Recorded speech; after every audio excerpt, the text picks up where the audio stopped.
Chris Mays, thank you for joining us, and I want to thank especially Dr. Jill Gibson, Dr. Schnorr, and Dr. Edwards Jackson for being here with us today. Over the last several months, I have met with dozens of emergency room doctors, nurses, pharmacists, chief medical officers to hear their concerns about Arizona's extreme medical abortion bans. And these meetings began after the Arizona Supreme Court upheld the 1864 near total abortion ban following the U.S. Supreme Court's decision in Dobbs overturning Roe versus Wade. Those seismic changes in the law and the strict abortion bans that have followed have put healthcare professionals in Arizona in impossible situations. When women had a federal constitutional right to abortion, doctors could focus on caring for their patients and what their health required. But that changed when the U.S. Supreme Court took that fundamental right away after 50 years. Now, in large part because of restrictive abortion laws like Arizona's 15-week ban, doctors have a fear of prosecution hanging over their heads. And that is chilling how common sense medicine should be practiced. That fear now very often is compelling doctors to involve lawyers in decisions that should be solely between them and their patient.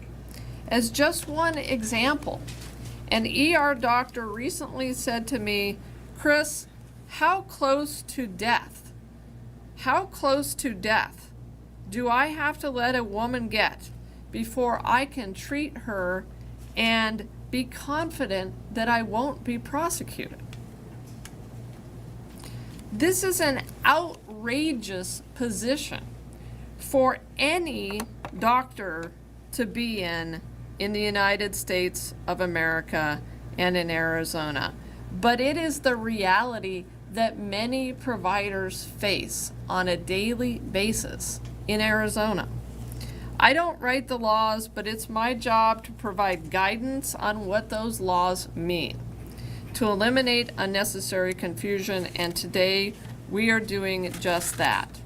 Arizona's 15-week ban includes an exception that allows doctors to perform abortions in a medical emergency both before and after the 15-week mark.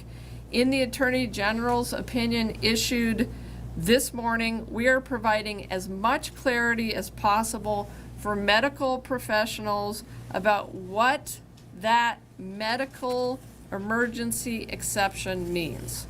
This brings us to the question that was posed to me by doctors and formally by Representatives Judy Schwiebert, Stephanie Stahl-Hamilton, and Senators Christine Marsh, and Ava Birch. When does a medical emergency exist under the definition in ARS 36-230-21-7, allowing doctors to provide an abortion? The text and legal authorities are straightforward and clear about what this means. To comply with the medical emergency exception in statute, the treating physician must do two things. One, that physician must exercise clinical judgment. This involves applying personal knowledge, training, experience, and discernment to the facts in light of the patient's unique circumstances and other medically relevant conditions. and considerations. And then second, the physician must determine in good faith that based on clinical judgment, either a condition so complicates the medical condition of a pregnant woman as to necessitate the immediate abortion of her pregnancy to avert her death, or a delay in providing an abortion will create serious risk of substantial and irreversible impairment of a major bodily function. Good faith means an actual and honest belief without malice or intent to deceive.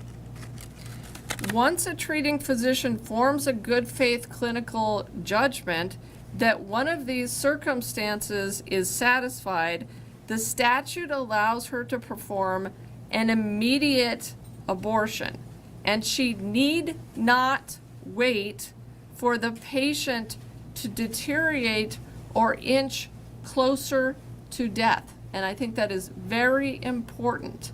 She does not, the physician does not have to wait for the patient to get closer to death to act under one of the two conditions in the medical emergency definition in law.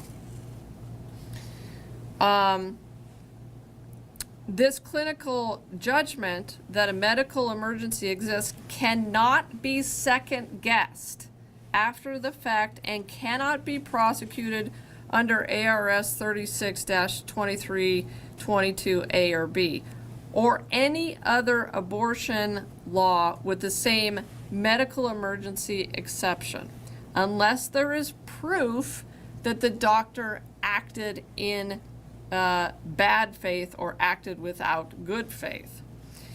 Big picture, it is really important to remember that in many instances where a medical emergency exists, these are very tragic circumstances, and often these are desperately wanted pregnancies where families are heartbroken to be ending the pregnancy in order to preserve the mother's health or life. And in some of those tragic cases, risk and additional heartbreak could have been avoided by allowing abortions before the medical emergency arose, but after 15 weeks. Again, I can't change the 15-week law, but I can try to provide clarity on what the medical emergency exception means so that doctors like these are not needlessly confused and patients aren't needlessly suffering and dying for lack of health care that doctors are allowed to provide.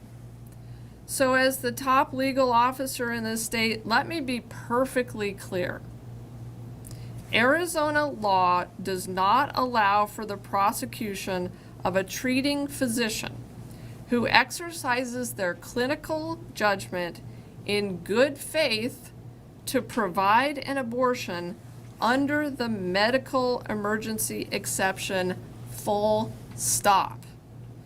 And I have said before, and I'll say it again today, I will not prosecute any physician, nurse, doctor, or pharmacist under our state's abortion laws. I am making it clear to all county attorneys that the law does not allow you to prosecute medical providers acting in good faith according to their clinical judgment and providing abortion care in medical emergencies.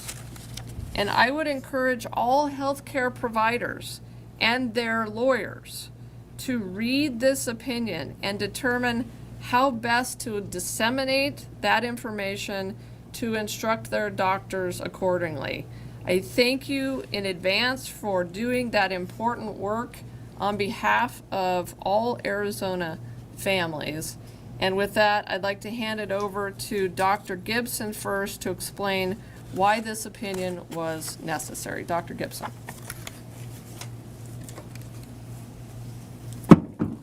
Careful, you got to step up if you need it. Perfect, thank you.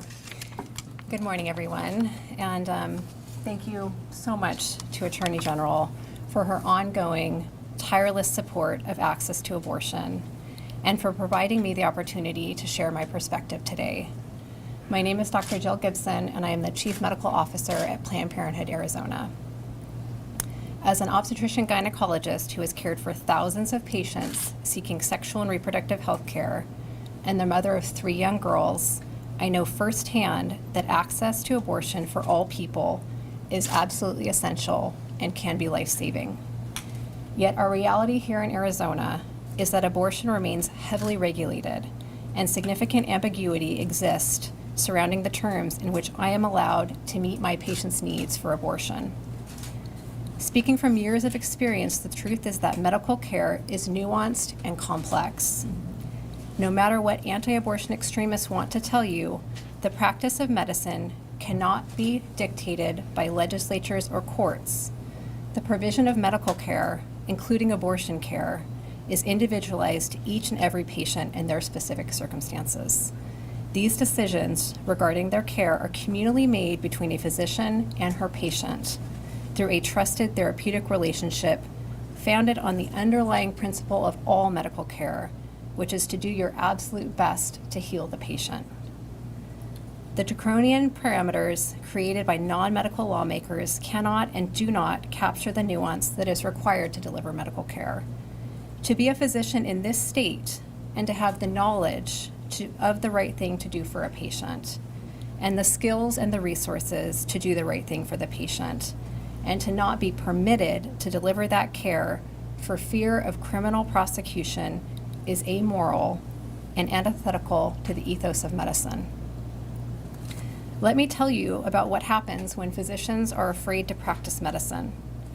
Following the Dobbs decision in 2022, OBGYNs were understandably confused about criminal prosecution for participation in any part of obstetrical care that was not completely straightforward. And let me tell you, obstetrical care is never straightforward. A respected colleague of mine was caring for a patient on the labor and delivery unit who was in preterm labor at 20 weeks. The delivery was inevitable, and due to the early gestational duration, the fetus would not survive. The patient had no anesthesia, no epidural. The simplest technique to expedite the delivery and relieve this pregnant mother of the pain of her contractions was to break the bag of water, which is the standard of care intervention.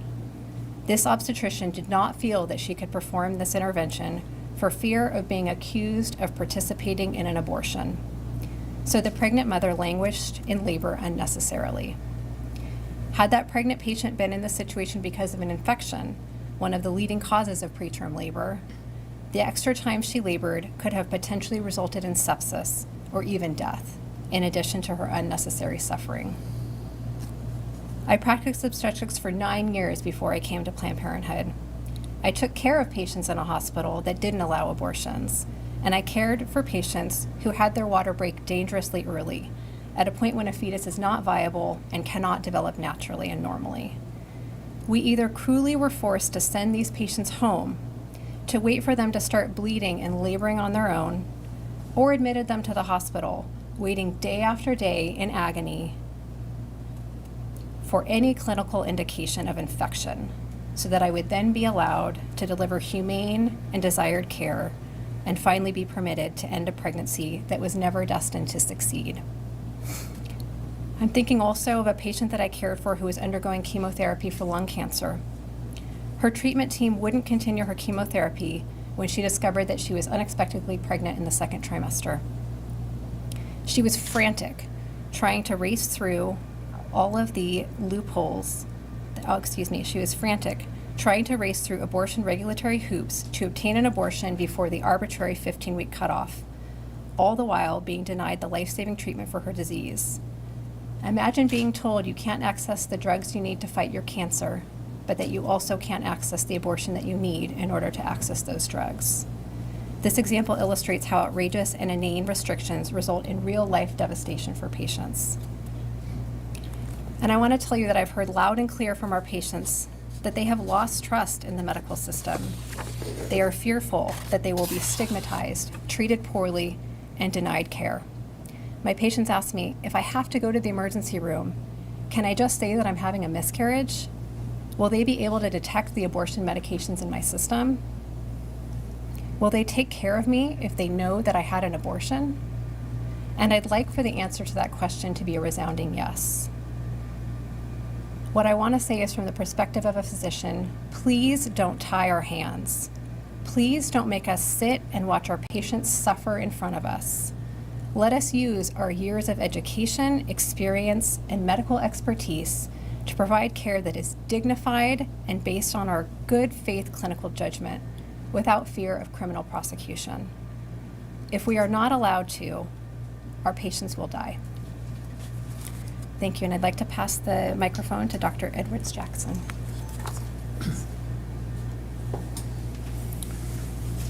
Hi, I'm actually going to go before Dr. Edwards-Jackson. My name is Dan Schnorr. I'm an emergency physician, board certified, practicing in the community in Phoenix right now.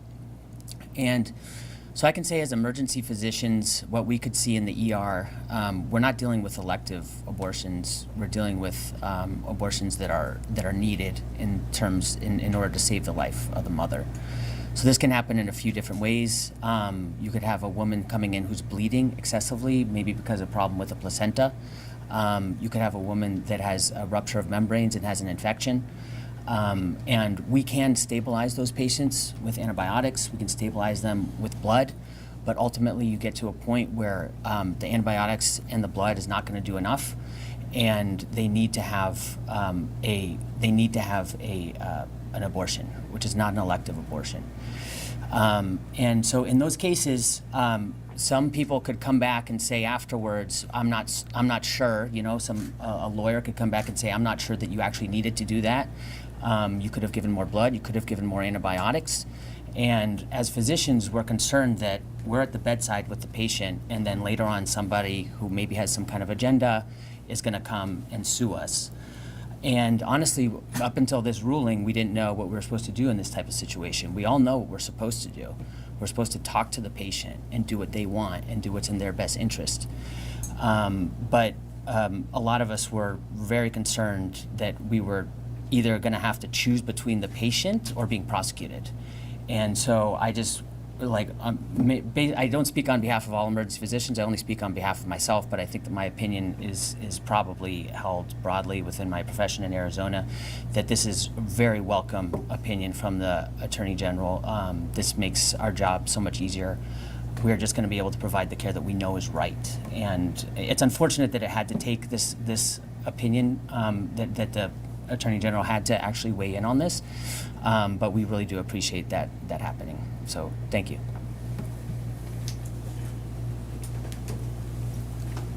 Hi, I'm Dr. Edwards-Jackson, and I want to thank Attorney General for having us here today and for presenting this opinion.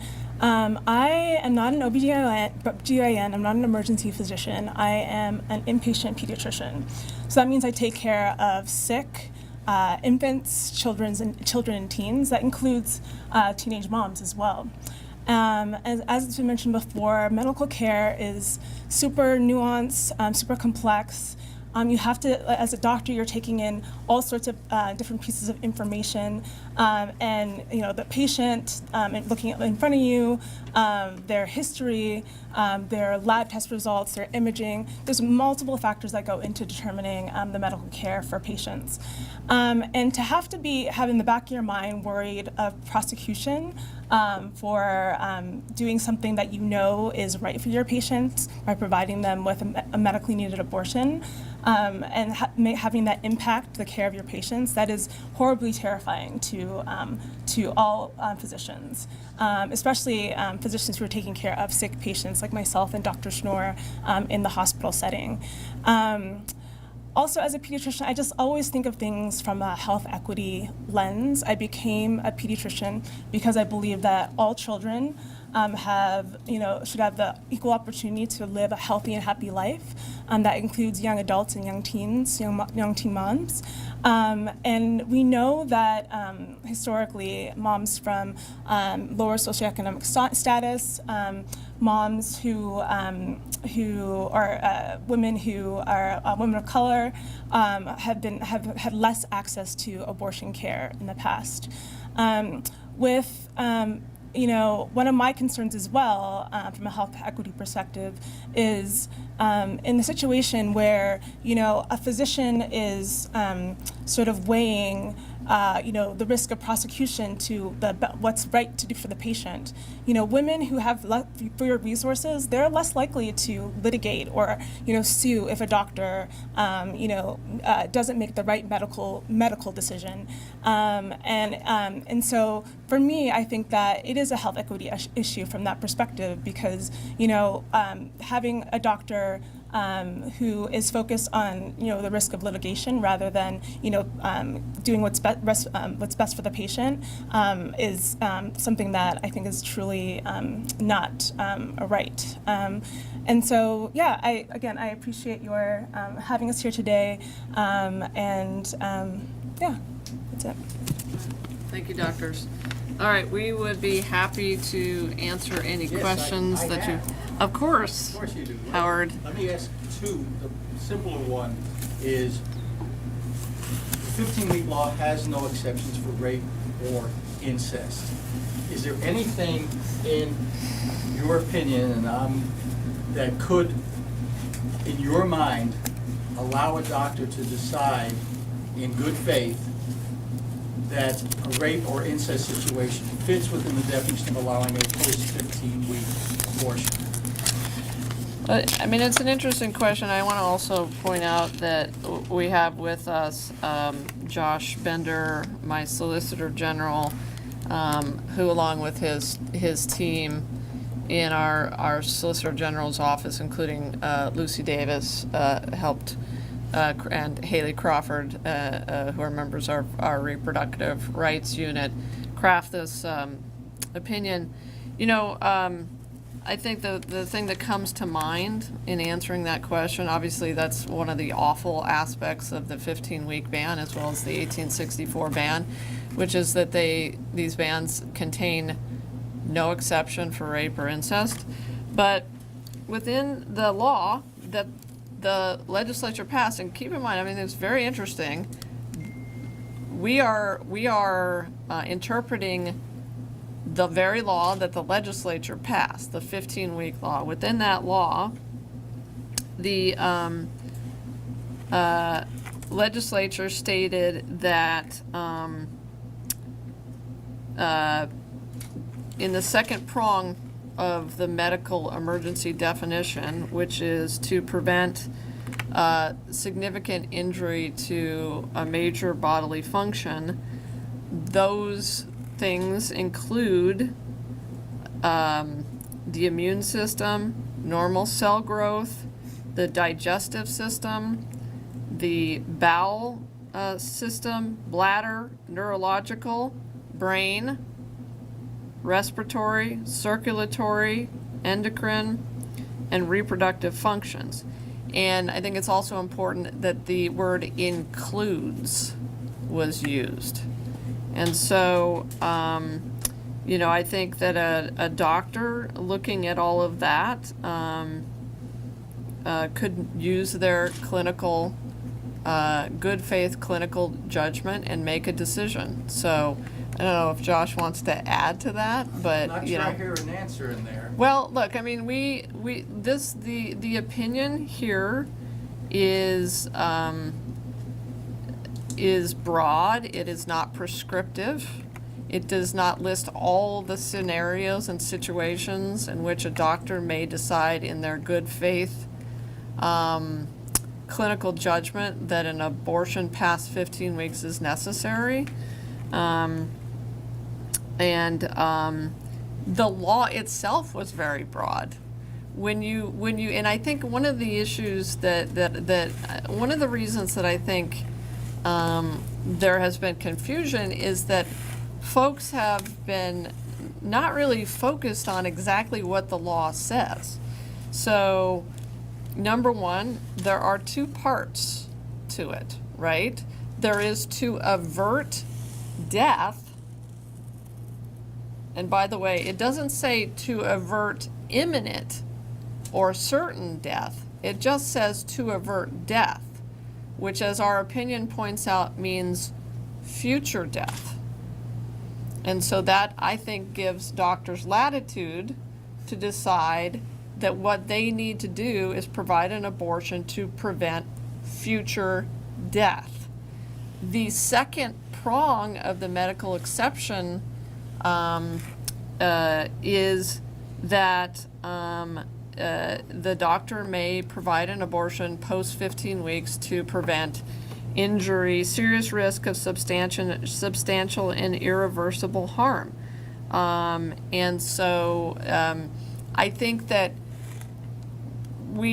folks have forgotten about that second prong, and that is a very, very important second prong that says that a doctor may provide that abortion after 15 weeks if the doctor believes in their good faith clinical judgment that not providing the abortion will result in a serious risk of substantial and irreversible harm.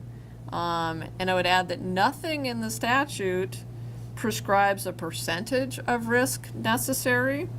The doctor's clinical judgment must be exercised in good faith to determine that. So when you actually look at the law, there is a lot of room for doctors.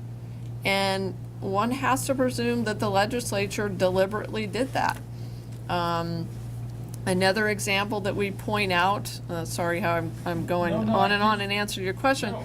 Another example of this is that the legislature made this a subjective standard, not an objective standard.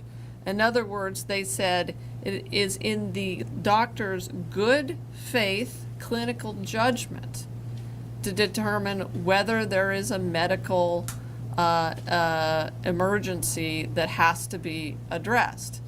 You know, the legislature could have made it an objective reasonableness standard in which the doctor's judgment would be compared to another doctor's judgment, but they did not do that.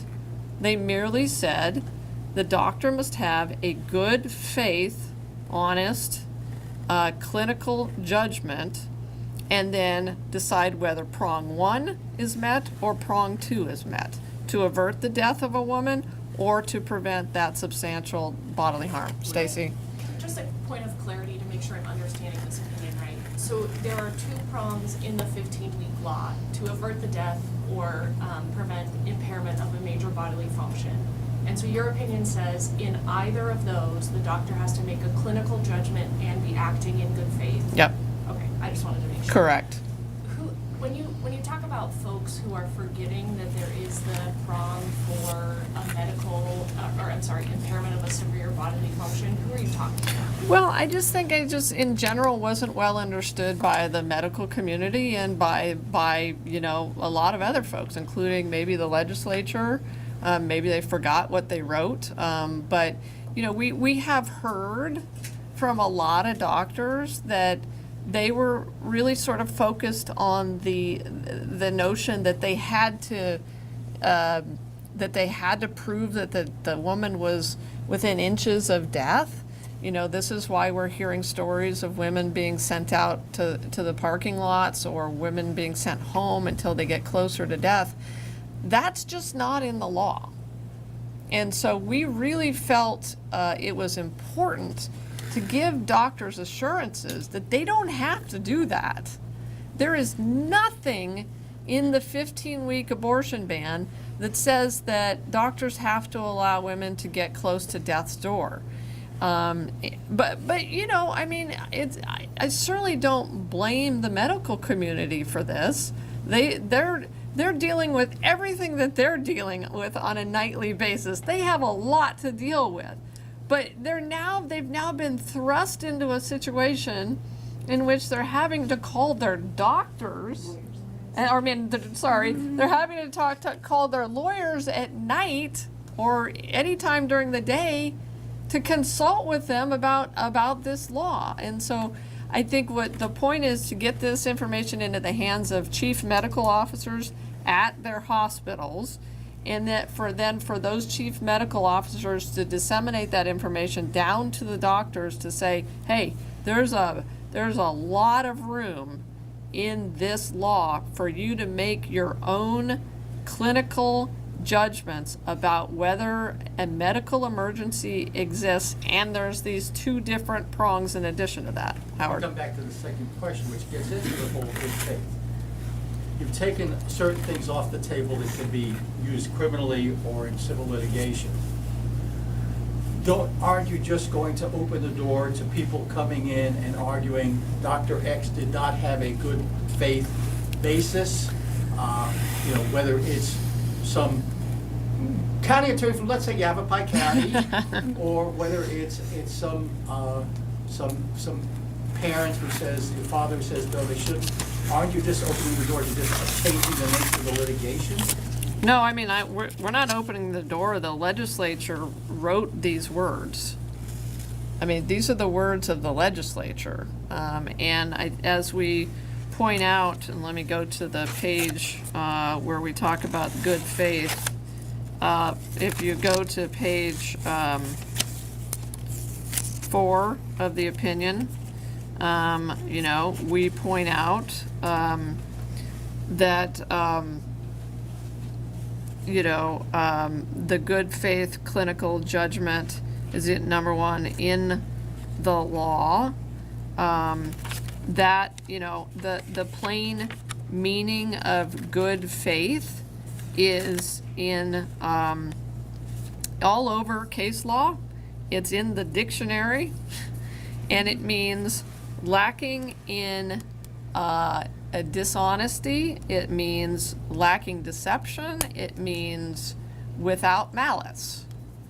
That's the plain meaning of the words that the legislature used.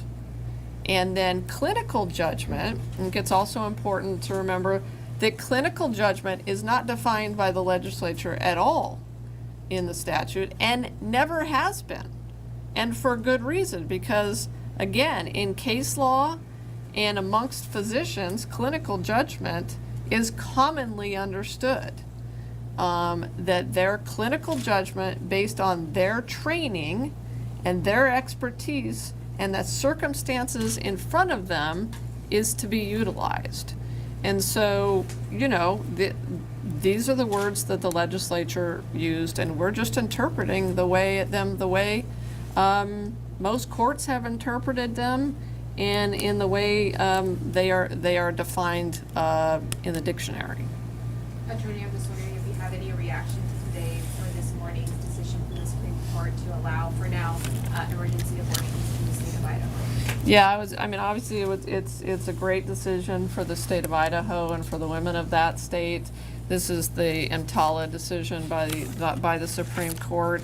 I think it just points up how important this issue is, and how important it is for our doctors to be able to address medical emergencies that are in front of them in their good faith clinical judgment.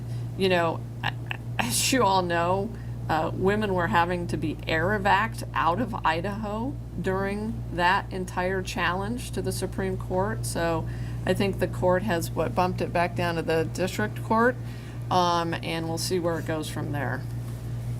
On that, Justice Brown Jackson complained that the court shouldn't have sidestepped the legal question of whether that statute actually conflicts with federal law. Do you happen to agree with her? Well, I'm not going to disagree with Justice Brown Jackson on that. I'll let the Supreme that play out. Obviously, it's now been sent down. I mean, I agree with where I think she stands on the issue, but we'll see how it plays out going forward. Yes. So we've been telling the public with this 15-week law that there are no exceptions for rape or incest, and I feel like maybe I've been saying that wrong. So I don't know how we should be telling the public. You know, I mean, both of the laws do have language saying there are no exceptions for rape or incest. But they're, you know, obviously I guess they're, you know, I don't want to get into scenarios in which, you know, these doctors and others can make their own good faith clinical judgments on those situations. But there could be co-occurring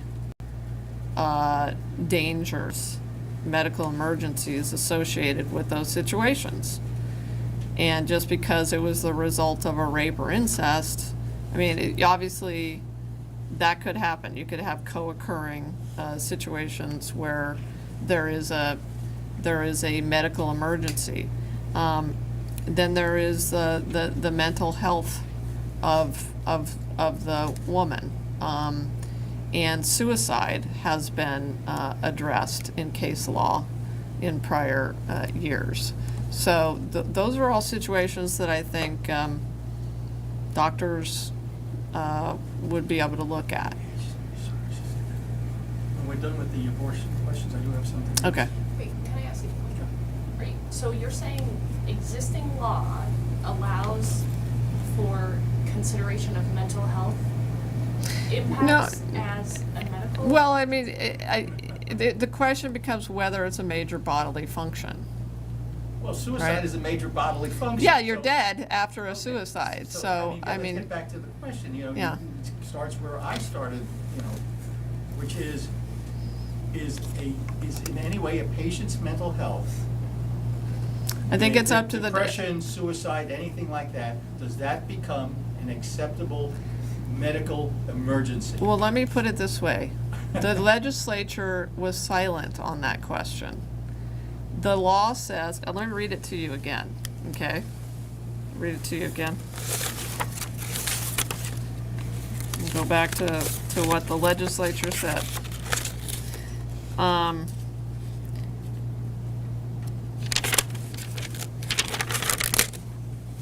Major bodily function includes immune system, normal cell growth, digestive, bowel, bladder, neurological, brain, respiratory, circulatory, endocrine, and reproductive functions. Includes. It doesn't exclude what a doctor might consider other major bodily functions. And I'll leave it with that. Josh, do you want to add anything to that? You want to step in this? Yeah, please, yeah. You know, I think part of what this office was trying to do in this opinion was provide some parameters and clarity for doctors, but we very explicitly were not attempting to address every different situation in which a medical emergency might arise, because ultimately we're not doctors, right? And there are innumerable medical situations, and so we didn't deal specifically in the opinion with, you know, PPROM or cancer or all of those different things, because those require all the facts that you need when you're looking at a patient. So we also didn't look particularly at mental health or this mental health situation or that mental health situation. And I think the broader point is the medical emergency definition applies when, in the physician's good faith clinical judgment, one of those two things that the Attorney General was talking about exists. An abortion is necessary to avert death or the substantial impairment. Sir, can you state your name and Oh. position? Please be careful. Yeah, sorry, we got this. I'm Josh Bendor, and I'm the Solicitor General for the Attorney General. And not normally that tall. And I'm not normally this tall, but it's a welcome All right, we got time for a couple more. Could we ask the doctors to do the same, just so our stories are accurate? If you could just spell your first and last. I'll send them to everybody. I'll send them to Oh, everybody. okay. Yeah. Let me ask a non-abortion, non-Ohio, but a Supreme Court question. A Supreme Court question? Okay. Your predecessor, Mr. Bernovich, I know you curse every time you hear it, never mind, had an ongoing fight with Purdue and the Sacklers over the issue of their personal bankruptcy, clawing back money and everything else. Supreme Court this morning blew up the bankruptcy settlement, which includes a bunch of your money, and said maybe we're going to let it go back and go after the Sacklers, which also upsets the whole apple cart with your money. I was wondering what your view is of what the Supreme Court did and said and how that affects Arizona. Well, first of all, I guess the governor and the legislature think it's their money, but Well, leaving aside leaving aside your turf fight. who has the authority to direct that money. Yeah, we obviously we saw that decision. It came in this morning, and we're reviewing that decision.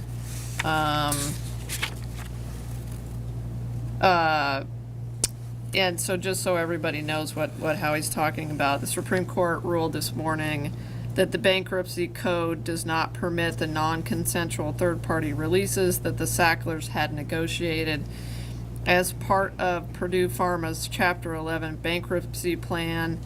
As a result, Purdue's Chapter 11 plan, which included a shareholder settlement that would have resulted in approximately $101.5 million in opioid abatement dollars flowing to Arizona, has effectively been tossed. We believe that the Sacklers and Purdue Pharma must still be held accountable. We believe the state of Arizona is still due at least $101 million. There are other elements of the Supreme Court's decision that actually open the Sacklers up, I believe, for even more liability from individuals. So the Sacklers were, I believe, the first and some of the most egregious actors in the opioid crisis and in causing so many deaths in America and in the state of Arizona, and we are going to fight like hell to make sure that that money comes to the state of Arizona. We don't know what our path forward is yet, but we're looking at it. Had this office taken a position, a lot of states filed briefs, had this office taken a position on whether to allow the bankruptcy deal to go forward or whether to blow it up? I don't think so, but I can double check on that for you. Yeah, Stacy. Could you give us an update on your office's investigation involving potentially the governor and Sunshine Residential Homes, that situation? I tend not to do midstream updates on investigations. I mean, just between us. And the rest of the world. But I will say this, we are engaged in a very serious, significant professional investigation into the Sunshine matter and the governor. We will do that investigation. We will take the time that is necessary to do it. I have multiple agents working on it right now. We'll have an update for you when it's done. Don't call us, we'll call you. Yeah. That. All right, any last questions? Okay. Thanks everybody for being here. Thank you, doctors. Appreciate it.